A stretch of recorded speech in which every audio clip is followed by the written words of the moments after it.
Good day, Central SDA. I hope that you're having a great Monday. It's about noon, and I've got something really cool to share with you. But before I do, I just want to remind you that if you've committed to running on empty, and if this doesn't make any sense to you, it's because it relates to the sermon from this past Sabbath, which I encourage you to be able to watch on our YouTube page.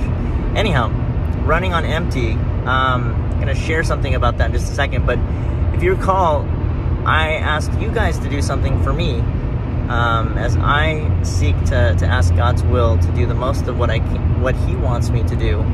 And part of that means kind of getting to know you guys and what your thoughts are as far as your expectations for me as a pastor. So I put out a survey, Sabbath, and I promised that I'd have one online. And so those of you who didn't have access because you didn't come in person, you will have access online. In fact, it's up and running. If you go to our website, centralsda.church, scroll down the very first page, go ahead and scroll down to the bottom, and on the left-hand side, you should be able to read and click and download that survey. It's double-sided. Do me a favor, fill it out. Bring it with you to church or mail it into our church office. And that way I can, with God's help, adjust to the needs of our church. So if you do that for me, that would be awesome. Second, I want you to know that I'm on my way to a pastor's meeting. It's going to go until Wednesday. And I'm just asking for prayer. I'm asking for prayer for God's guidance during this time. And that I also wanted to let you know that I'm going to be praying for all of you as well in your kind of the key areas of your life, be it financial, physical, like your health, as well as your social life, and especially your spiritual life. We live in precarious times right now, and my goal as your pastor is to provide information on Sabbaths to help you grow in your relationship with God, because we need that to be strong in these last days. All right, now that I've shared that with you, and if you would do me that favor and go to our website, centralsda.church, and fill out that form, now I can talk to you about what I wanted to talk to you about. Think of this as like a message for your week, for Monday. It comes from 1 Kings chapter 4, and there you're going to find a story that is amazing. It starts off as a tragedy.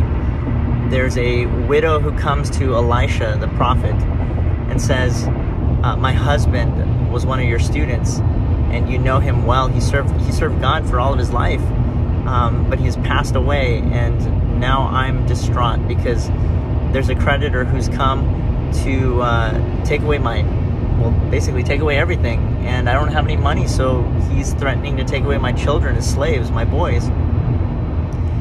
And I can just see Elisha, the pain kind of on his face as he listens to the story, and he turns to her and he says, what can I do? Tell me, what's inside your house? What do you have? She says, nothing. Like, I'm empty. I have nothing. And then she says, all I have is a flask of oil, as if that's going to do anything, right? But Elisha says, take that flask, and I want your boys and you to go out and to collect as many jars as you possibly can.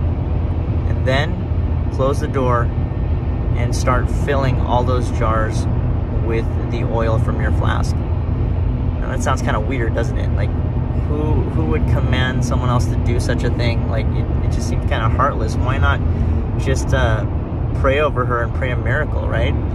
But Elisha knows something that we're about to learn in this particular story. I pray that it's a lesson that can apply to our lives. And that is, we have to come to the end of ourselves.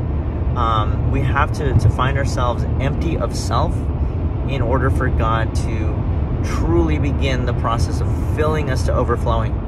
See, if we have things in our lives already, and we're banking on our own skills, our own talents, our own, self-worth, God can work with that. I'm not going to say that He's not going to work with that, but He's not going to fill us to overflowing because we're already full of self, right? So here goes this lady and her sons, and they collect as many flasks or jars as they can, and they take them into their home, and they close the door, and they begin to fill them. And the first jar fills up and the second one fills up, and she's like amazed because she has this little tiny flask, right? That's all she has.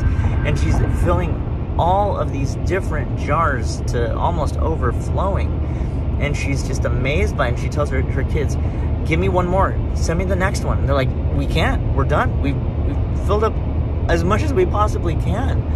And so the lady races back to the prophet Elisha and says, I've done what you've asked, and we filled up all these jars. And Elisha says, now go and sell them. Sell the oil and live off of the profit, right?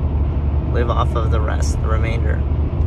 I'm blown away by that story for many reasons, but today I just want to focus on the fact that she had nothing. And she stepped out in faith with a little bit of what she did have, and she ended up finding that God took that little bit and basically filled everything else to overflowing. I don't know where you are in your journey here on Monday, but if it's like me, it's already off to a pretty busy start. And it's tempting to be able to run on your own understanding and try to do things your own way. But I challenge you to make sure that you take your time with God in the morning to ask that question. God, what do you want me to give up? Like, what do you want me to do, right? There were other questions involved there, like the where do you want me to serve? Like, when do you want me to get started? And then how much do you want me to give, right? What percentage of my finances or my time, my energy, my talent? And ultimately, you get to the last question, which is what? What is it that you want me to give? My prayer for you this week is that, like the woman, regardless of how much you have or how little you have, God is asking that we find ourselves empty and allow Him to overflow us. Fill us to overflowing. So blessings on you this week as you journey, as you travel through this process of running on empty and allowing God to fill you. We'll talk later. Blessings.